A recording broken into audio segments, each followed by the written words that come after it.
On this episode of China Uncensored, move over global war on terror. Now it's the people's war on terror. Hi, welcome to China Uncensored. I'm your host, Chris Chappell. China is a land of diversity. There are 56 officially recognized ethnic groups, although about 92% of people are from the Han ethnic group. But the important thing is that they all live in harmony under the loving guidance of the Chinese central government. Like Tibetans, those rooftop snipers are there to keep everyone safe. Same goes for the lesser talked about groups like the Uyghurs, a Turkic minority in the Xinjiang region. Thousands of heavily armed troops have marched through cities in Xinjiang over the past week in mass military demonstrations.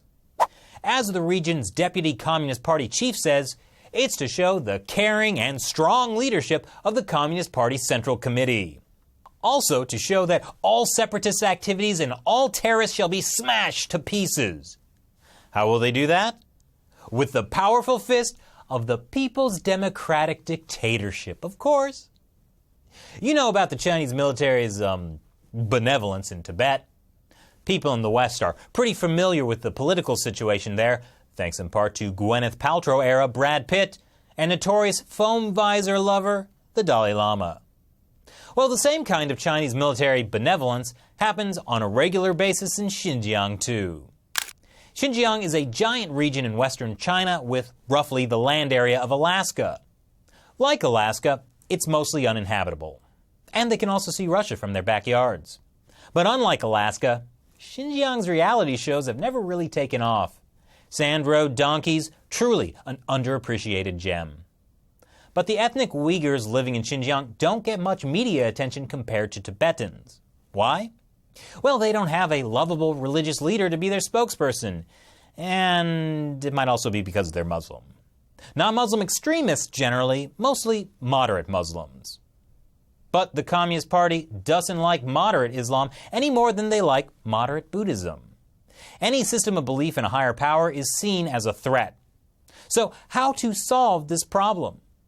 For decades, the Communist Party has flooded the region with non-Muslim ethnic Han Chinese, which has now increased to 38% of Xinjiang's population. And the CCP has recently implemented a loving, big brother system of mass surveillance like grid management, face recognition software, and big data analytics. And of course, who could forget all of the things the CCP has banned in Xinjiang at various times because they're too dangerous? Beards, veils, traditional clothing, the internet, and even for civil servants, fasting during the holy month of Ramadan. Hey, fasting is dangerous. You're not yourself when you're hungry. I'm looking at you, Betty White.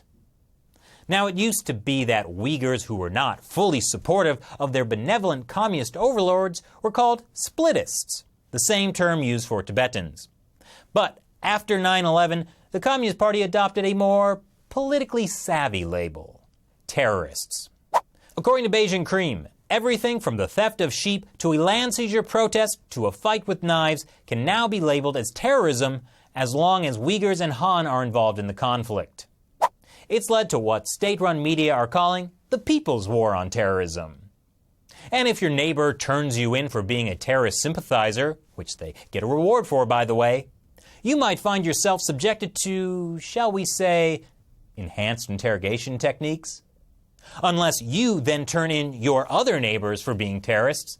I mean, that technique worked so well during the Cultural Revolution.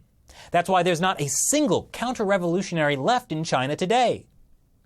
Fortunately, the party has put up colorful propaganda to educate the Uyghurs about potentially terrorist activities, like sharing banned information on video CDs, or installing a satellite dish.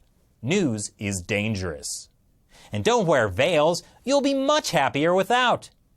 And if those doves become a problem, why, there's always friendly soldiers nearby to shoot them down. So if you see a group of Uyghurs happily reading party propaganda in front of a Chinese flag, you can bet it has something to do with the Xinjiang party chief saying, "We shall load our guns, draw our swords from their sheaths, throw hard punches, and relentlessly beat and strike hard without flinching at terrorists." All under the watchful eye of the 40,000 security cameras set up in Xinjiang streets, public places and mosques. And now the latest news, they're going to use GPS surveillance to keep track of every single car in the region. This is not to say there are no real terrorist problems in Xinjiang. It's just that when the persecution of Muslims in Xinjiang becomes severe, I imagine that Islamic extremists around the world will have an easier time convincing otherwise peaceful Uyghurs that violently rising up against the Chinese government is their only option. But don't worry though, Chinese leader Xi Jinping has a plan.